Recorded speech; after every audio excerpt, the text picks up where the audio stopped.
campaign in 2020, and I resigned on May 15th, 2024, which was the 76th anniversary of the Nakba, in protest of the administration's policy and unconditional support for the war in Gaza.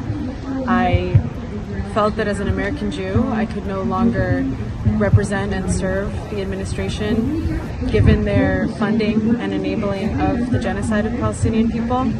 And the fact that the president has been using this message that what's happening to Palestinian people in Gaza is somehow for Jewish people and for our safety. And I don't think that's true. You know, in the last 8 months, I, myself, and many other colleagues of mine within the administration brought up our concerns to administration leadership. And, you know, a lot of times the answer was,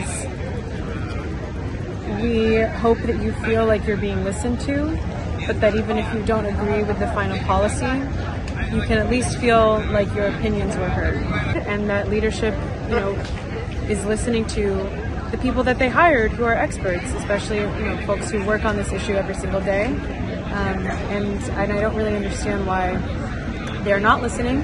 I was raised with the, you know, idea that Israel was what keeps Jewish people safe from anti-Semitism. And anti-Semitism, you know, it's a very real threat, and you know, Jewish people have internalized a lot of the trauma and the pain that we've experienced. And unfortunately,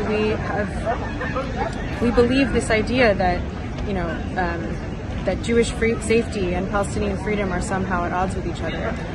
And I wasn't raised with a full understanding of, you know, how the State of Israel was founded, what Israel means for Palestinians, what daily life is like under occupation, and you know, in a system of apartheid. And so as I got a little older, I was very lucky that my world expanded, that I was able to meet Palestinian and Palestinian Americans and get to know them and hear about their stories, and their stories of, you know, their family's displacement during the Nakba, during the Naksa. And you know, those stories of displacement throughout multiple generations, they really resonated with me as a Jewish person, especially because my family experienced that very same thing.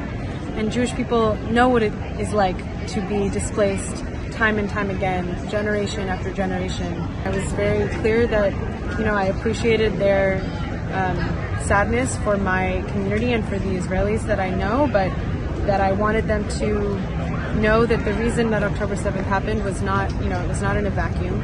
I think that is the official policy position of the administration. I don't think that their support of Israel's actions over the last 8 months is conducive to a two-state solution or any kind of long-term solution